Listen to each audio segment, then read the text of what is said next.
love was created or experienced for the first time on earth.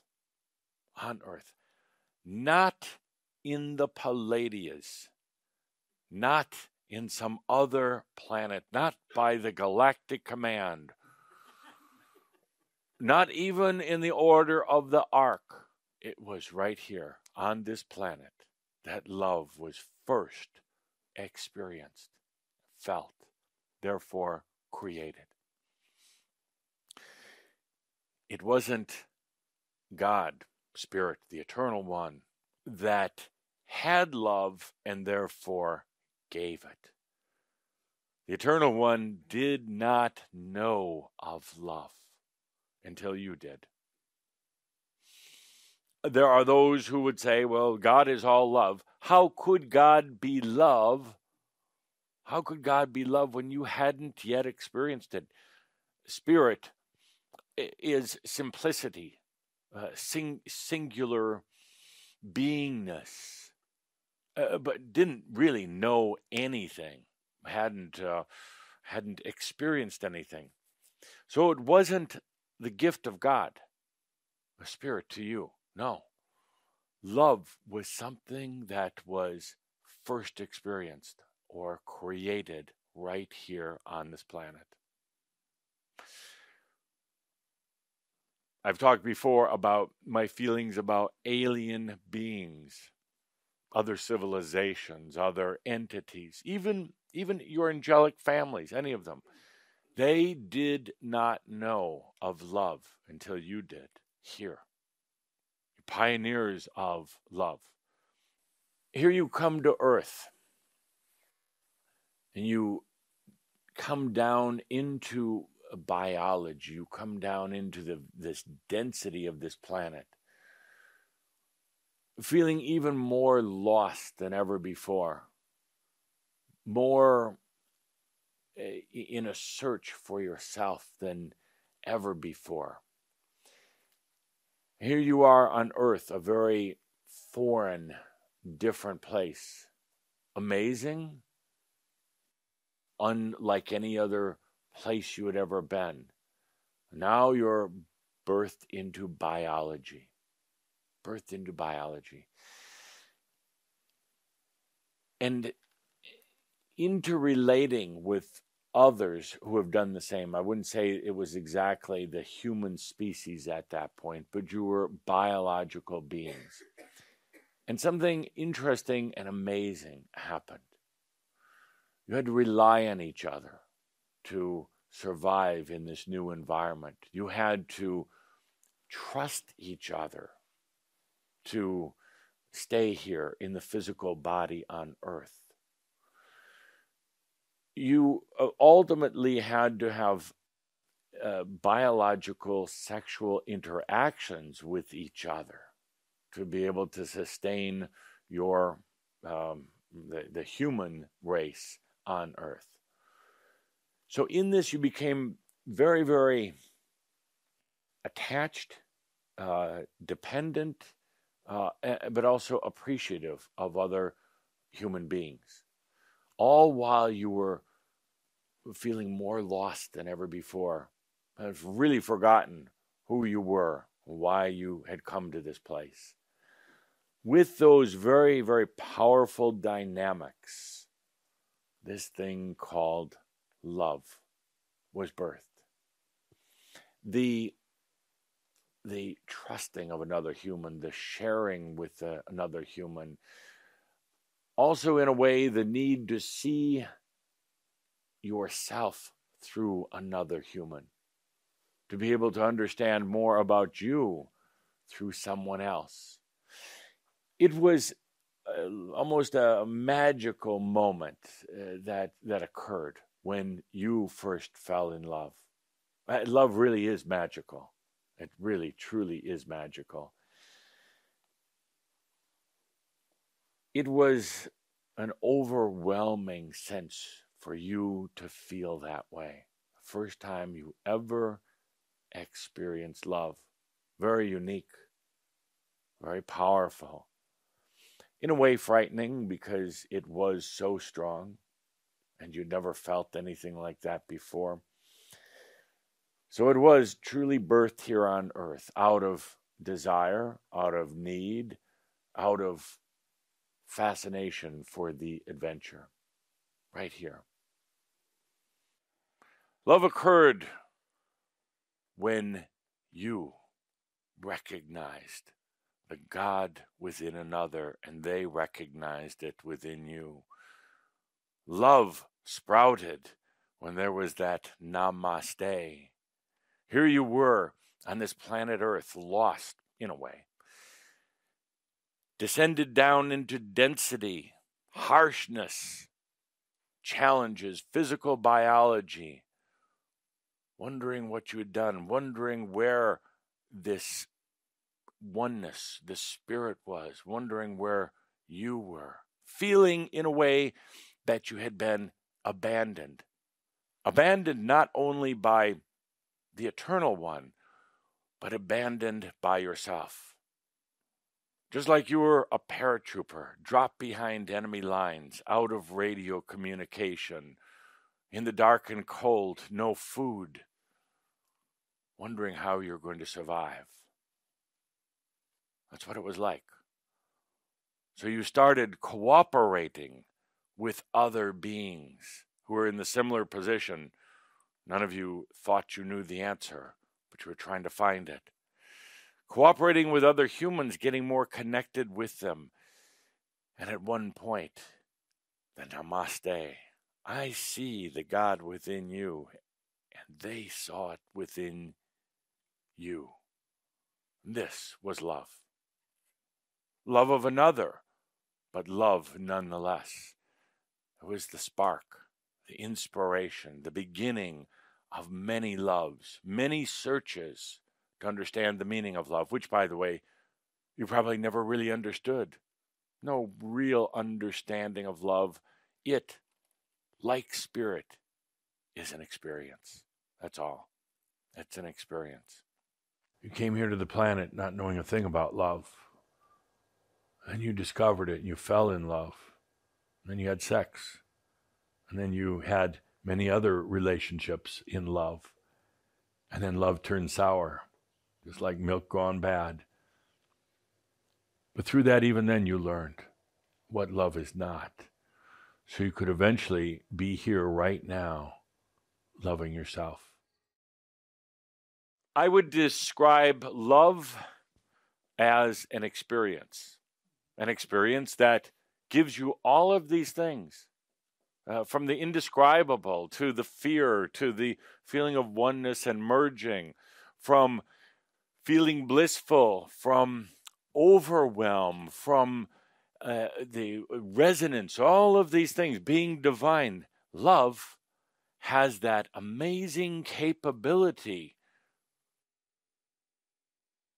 to go beyond duality like no other thing can. Love actually isn't dualistic. It's not. And that's an important point.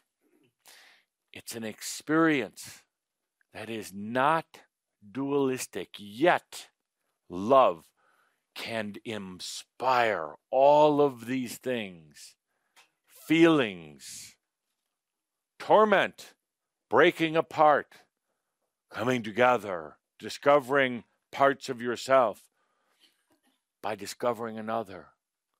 Love can be the gift of all gifts, and it can be the greatest detractor of all. That's why love can do all of these things, because it's an experience. Love is not energy. You will not find it in the source field, the field of energy. Love isn't there. Love can bring in and attract energy like nothing else. Just a drop of love can call in huge volumes of energy. That's why when you are in love, experiencing love, it's like You could stay up 22 hours a day. You have the stamina of a young buck. Make love time after time after time. That's why when you're in love, you can eat huge volumes of food and you never gain a pound because there's so much energy coming in. You're like a magnet just drawing it in. Love is not really consciousness either.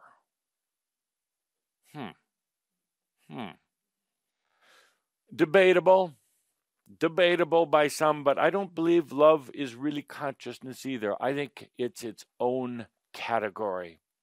I think it's its own factor.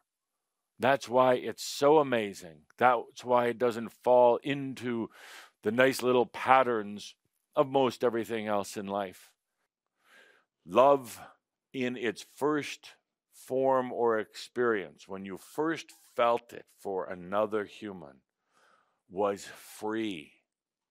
It was free, meaning no restrictions, no rules have been placed on it. It was magical. It was something that you had never experienced. It was a reminder of home, of spirit. First reminder, true reminder that you had ever had since you went through the wall of fire. It gave you hope. It brought incredible feeling to your entire being. This first love and subsequent ones allowed you to bring in more of your spirit energy into your biology, into your body. This thing called love, as I stated yesterday, attracts tremendous amounts of energy. It attracts tremendous amounts of magnetic forces. It is so strong, so powerful that it even affects consciousness of you and consciousness of someone else. Love is such a beautiful thing when you can openly share with another, share your body, share your deepest, most intimate thoughts, share stories about your journey, share laughter, share going to a movie or taking a long drive. When there's nothing you have to hide, when there's nothing you have to hold back, that's love. If you're in a situation where there's holding back, where there's hiding, where you have secret passageways into your psyche and into your spirit, when there's jealousy, when there's accusations and all the rest of this, that's not love. That's not love. That's a relationship, but it's not the love I'm talking about. And remember what I said about having a partner. True love is when there's no holding back. There's no secrets. There's no hidden chambers or corridors. There's no jealousy. It is open and trustful. That's true love. When you're not bound to each other till death do you part, that's not love. That's religion. True love is never holding on to anyone or anything. There's no need to hold on to them, to cling on to them, to strap them down, because that's not love. Love is that deep trust in yourself and in others. And of course, the greatest love of all, and the most elusive of all, is loving yourself. It is time, dear Shambhala, dear masters, it is time now to love yourself in a non-Makya way. Love yourself means fully accepting yourself, everything. Love, this topic of love. It is what you would say one of the last stops along the way to ascension. You've all studied metaphysics, spirituality, still trying to study it, trying to find the meaning to life. I'll tell you right now, it's love. In many of my mystery schools, I would take the advanced students aside, and I would say to them, forget everything else that's been written or said. Forget the study of the mystics. Forget the study of the cosmos. Forget this thing even called the new earth and new energy, which we studied back then. I said, there is only one thing that matters, and that is love. They didn't like to hear this, never liked to hear it. It would send them into a spin, for they had been studying for ages, sacrificing and suffering often. They were doing everything they could to avoid this final topic of love. And so many of those students were you. And then you ran from the mystery schools, or you died, or both. And now we're back again. We're going to talk about this love thing. Love has a funny way of disrupting otherwise nice energies, otherwise a nice day. It wasn't I who made foul with your coach today. It was the energies of love coming in, messing up the plan. Have not you had that experience in your lifetime? Everything was going along fine until love bit you. So, dear Shambhara, we're going to talk about love because it is truly the only thing spiritual that is not Makyo. Everything else really, you could say a lead up to it, a build up to it, but ultimately Makyo. Every master who ascended had to come to that place of addressing love.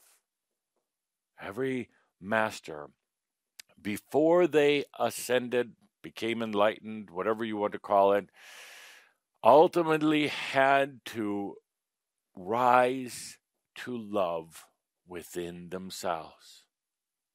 Every master tried to avoid it, tried to run from it, tried to occupy themselves with distractions so they didn't have to address this thing called love.